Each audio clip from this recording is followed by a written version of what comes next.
ಶಾಲೆಗೆ ಹೋಗುವಂತಹ ಮಕ್ಕಳೇ ಈ ಸ್ಟೋರಿಯನ್ನು ನೋಡಬೇಕು. ಮಕ್ಕಳನ್ನ ಶಾಲೆಗೆ ಕಳಿಸುವಂತಹ ಪೋಷಕರು ಕೂಡ ಈ ಸುದ್ದಿಯನ್ನು ನೋಡಬೇಕು.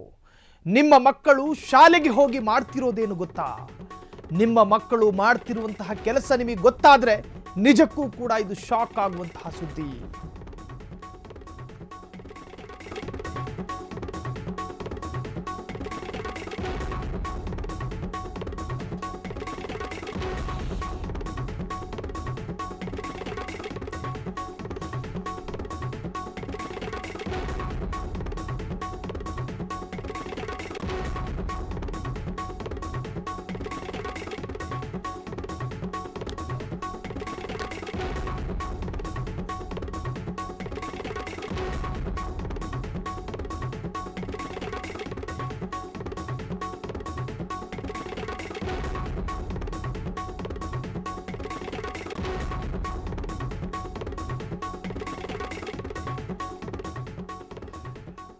ಬೇಗ ಬೆಳಿಗ್ಗೆ ಎದ್ದೇಳಿಸ್ತೀರಿ, ಮಕ್ಕಳನ್ನ ನೀಟಾಗಿ ರೆಡಿ ಮಾಡಿ ಅವ್ರ ಭುಜಕ್ಕೆ ಬ್ಯಾಗ್ ಹಾಕಿ ಕೈಗೆ ವಾಟರ್ ಬಾಟಲ್ ಕೊಟ್ಟು ಶಾಲೆಗೆ ಕಳಿಸ್ತೀರಿ.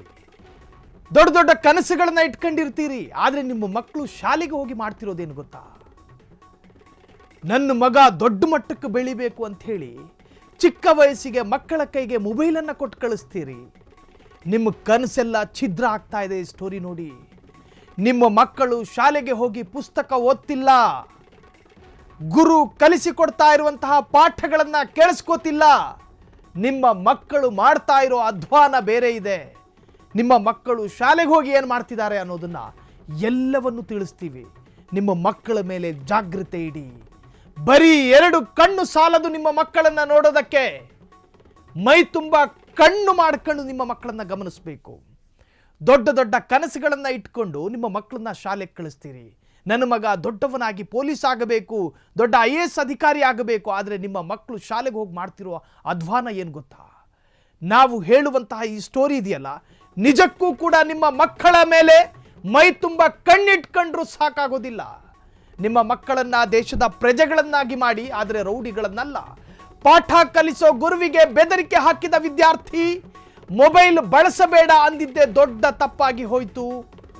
ಮಕ್ಕಳ ಕೈಗೆ ಮೊಬೈಲ್ ಕೊಡೋ ಪೋಷಕರೇ, ಒಮ್ಮೆ ಈ ವಿಡಿಯೋನ ನೋಡಿ. ಮೊಬೈಲ್ ಫೋನ್ ಡ್ರಗ್ಸ್ಗಿಂತ ಅಮಲು. ಅಡಿಕ್ಟ್ ಆಗಿ ಹೋಗ್ತಾರೆ ನಿಮ್ಮ ಮಕ್ಕಳು. ಮೊಬೈಲ್ಗೆ ಅಡಿಕ್ಟ್ ಆಗಿರೋ ಮಕ್ಕಳ ಅವಸ್ಥೆ ನೋಡಿ. ಕಣ್ಣಲ್ಲಿ ನೀರು ಬರುತ್ತೆ. ಬುದ್ಧಿ ಹೇಳೋ ಗುರುವನ್ನೇ ತಿವಿದು ಹಾಕ್ತೀನಿ ಎಂದ ವಿದ್ಯಾರ್ಥಿ. ಛೇ ಛೇ, ಇದೆಂತ ಅವಸ್ಥೆ! ಅನಕ್ಕರ ಸರ್ಕಾರಿ ಹೈಯರ್ ಸೆಕೆಂಡರಿ ಶಾಲೆಯಲ್ಲಿ ನಡೆದಿರುವಂತಹ ಘಟನೆ ಇದು. ನಿಮ್ಮ ಮಕ್ಕಳನ್ನ ದೇಶದ ಪ್ರಜೆಗಳನ್ನಾಗಿ ಮಾಡಿ. ಈ ವಿಡಿಯೋನ ಗಮನಿಸಿ ನೀವು. ಅಲ್ಲಿ ಕೂತ್ಕೊಂಡಿರುವಂತಹದ್ದು ಗುರು, ಪಾಠ ಕಲಿಸೋ ಗುರು. ಎದುರುಗಡೆ ಈ ದಂಡುಪಾಳ್ಯದ 8ನೇ ಆರೋಪಿ ತರ ಕೂತ್ಕೊಂಡವನು ನೋಡಿ, ಅವನು ವಿದ್ಯಾರ್ಥಿ. ಇನ್ನು ಪಕ್ಕದಲ್ಲಿ ನಿಂತ್ಕೊಂಡಿರುವಂತಹದ್ದು ಅದೇ ಶಾಲೆಯ ಸಂಬಂಧಪಟ್ಟಂತಹ ಸಿಬ್ಬಂದಿ. ವಿದ್ಯಾರ್ಥಿ ಸ್ಕೂಲ್ನಲ್ಲಿ ಮೊಬೈಲ್ ನೋಡ್ತಾ ಇದ್ದ ಕಾರಣಕ್ಕೆ ಗುರು ಆ ಮೊಬೈಲ್ನ ಆಫೀಸಲ್ಲಿ ಇಡ್ತಾರೆ, ತನ್ನ ಕಚೇರಿಯಲ್ಲಿ ಇಡ್ಕೊತಾರೆ. ಸ್ಕೂಲ್ ಮುಗಿದ ಮೇಲೆ ತಗೊಂಡೋಗಪ್ಪ ಅಂತ ಹೇಳಿ. 4 ತಿಂಗಳಾದರೂ ಕಟಿಂಗ್ ಮಾಡಿಸ್ದಲೇ ಇರೋ ಥರ ಇದಾನಲ್ಲ ವಿದ್ಯಾರ್ಥಿ. ಅವನು ಬರೋದು ಬೆದರಿಸೋದಕ್ಕೆ.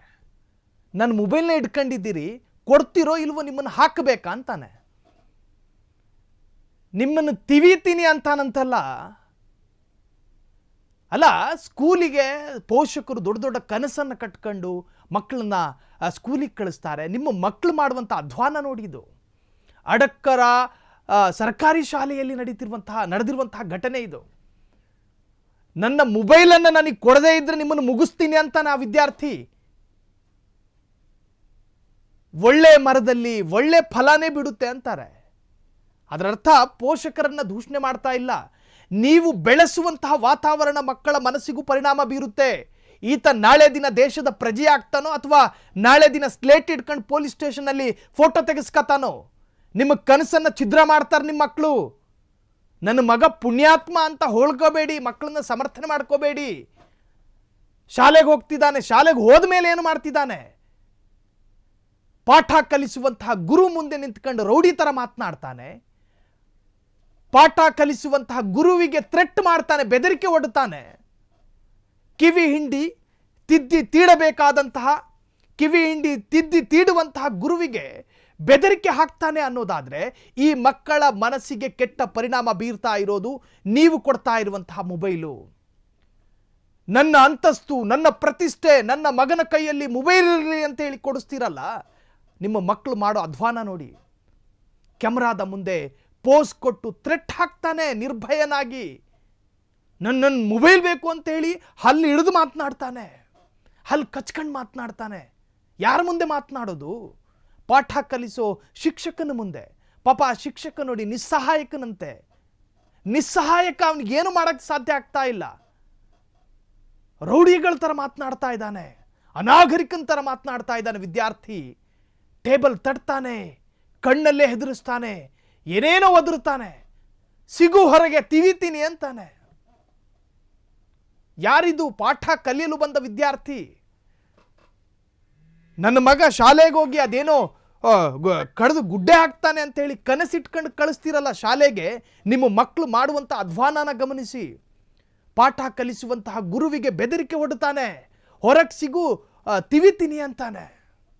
ಇದಿದೆಯಲ್ಲ, ಇದು ನಮ್ಮ ಕರ್ನಾಟಕದ ಶಾಲೆಯ ಮಕ್ಕಳ ಪೋಷಕರಿಗೆ ಇದು ಪಾಠ ಆಗಬೇಕು. ಯಾವುದೋ ವೈರಲ್ ವಿಡಿಯೋನ ಇಟ್ಕೊಂಡು ಸುದ್ದಿ ಮಾಡ್ತಾರೆ ಅಂತ ಹೇಳಿ ಕಮೆಂಟ್ ಹಾಕಕ್ಕೆ ಬಹಳಷ್ಟು ಈಸಿ. ಆದರೆ ಇದರಿಂದ ನಾವು ಕೊಡುವಂಥ ಸಂದೇಶ ನೀವು ಗಮನಿಸಬೇಕು.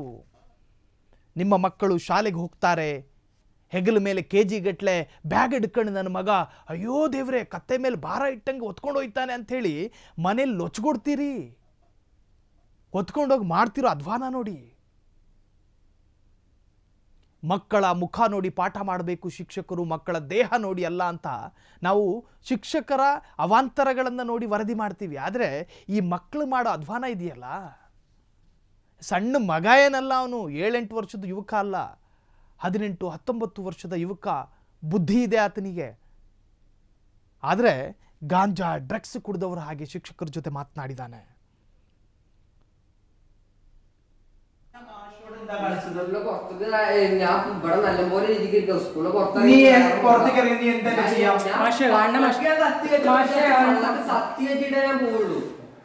അങ്ങനെ സ്വഭാവം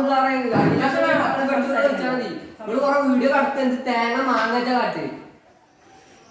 ഞാൻ പറയും ഇന്നതിന്റെ ഉള്ളിലിട്ട് മെന്റലായിട്ട് ഹരാസ്മെന്റ് ചെയ്ത് വീഡിയോ ഒക്കെ എടുത്തിക്കണേ. സാറിനൊക്കെ ഇനി എവിടെയെങ്കിലും പുറത്ത് കിട്ടിയ തീർക്കും ഞാന്. കൊന്നിട്ട് പറഞ്ഞ കൊന്നിടും. നിന്റെ ഫോൺ കൊണ്ടോ? എന്റെ ഫോൺ കൊണ്ടോ? മാഷോട് എന്താ കളിച്ചത്? പുറത്തേക്ക് ഞാൻ ഇവിടെ നല്ലപോലെ രീതിക്ക് സ്കൂളിൽ പുറത്തേക്ക് നീ എന്താ ചെയ്യാം?